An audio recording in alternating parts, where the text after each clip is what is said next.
Hello everyone, spontaneous beauty video today. I'm going to be reviewing the Garnier Black Tissue Mask. I really hope you enjoy it. Don't forget to like it and subscribe at the end. And here we go. The reason I came across this was I was randomly in Boots. Not the most exciting place to be, but I was towards the counter and they had this on special offer. It's actually really cheap anyway, it's only about £2. I think it was reduced to £1. And normally I don't buy Garnier things because I find that their skincare can be a little bit hit or miss for me. I also have their cleansing water, which is an amazing packaging and sort of makes you think that it's like the Bioderma one, but because it has alcohol in it, I feel it just is too harsh for my skin, so I don't use it really, except for sometimes with eye makeup if it's really strong. Let us see the claims of this face mask. So we have on the front, it's a really nice matte packaging. On the front we have a picture of a I assume that's tea, and it says here, purifying and hydrating mattifying mask, 15 minutes, so only 15 minutes on your face.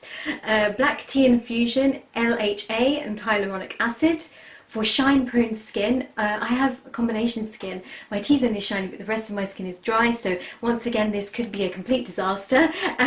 One mask equals the equivalent of 1 week of hydrating, active and concentration. So it seems to say that it's mattifying but also hydrating, so that's interesting. And just quickly on the back it says, our new generation black tissue mask is impregnated with charcoal, known for its excellent absorbing properties and formula enriched with black tea ferment, LHA and hyaluronic acid, which I said before, to hydrate and leave the skin purified and mattified. I have to confess that I'm not that big a fan of sheet masks. I've had two quite unusual experiences.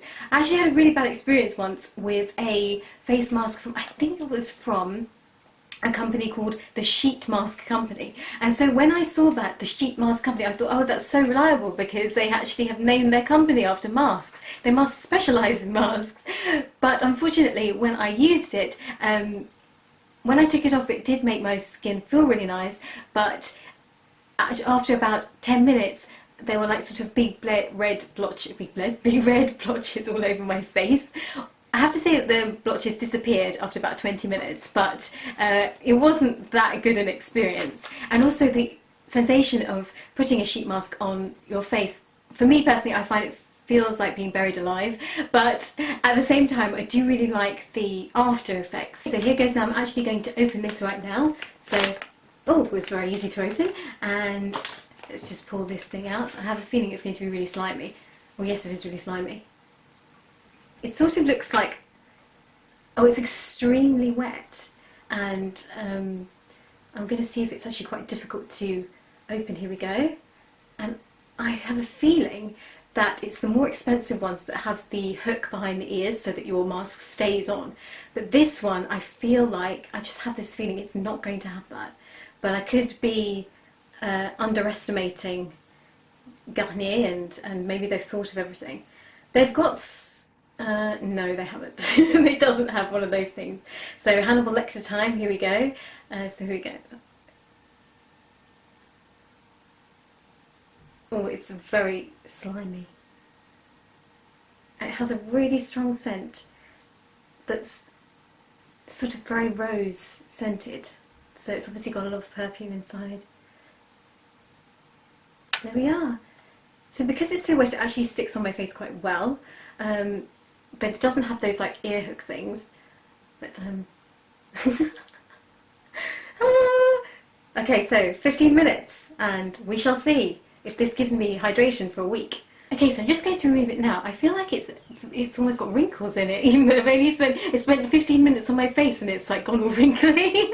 So I'm just going to take it off. So it's been 15 minutes and it has tightened a little bit, but I mean, oh wow, my face feels, it definitely feels moisturised, but obviously there's so much of the liquid on it, I guess it's inevitable. So I'm going to wash my face now and then see what happens next. Just removed the mask and I have to say my skin does feel amazing. It feels so hydrated, not dry at all. The only thing I would say was that the mouth area of the mask, in my case, and also the eye area slightly to a certain extent, was a bit too small. And I know that you're supposed to sort of rip it to sort of customise it, but just be aware of that before you use it, because I feel like some of the mask actually went in my mouth, which wasn't that nice. It did taste very perfumey, and there was also a very strong perfume scent, so I personally wouldn't leave this on for any longer than 10 to 15 minutes just because of that. But otherwise, I think it was really good. I think it really made my skin feel really hydrated, and I don't know whether it's going to last 7 days of hydration, probably just a day, but for the really kind of cheaper end of masks, I think this is a really good one, and I personally prefer it to, you know, those ones you can buy with pear or apple in them or whatever. Those 99p ones. I think it's much better than those. So highly recommend checking it out if you love face masks or into sheet masks. And thank you so much for watching. I really hope you enjoyed this review. Karen, I'll see you soon.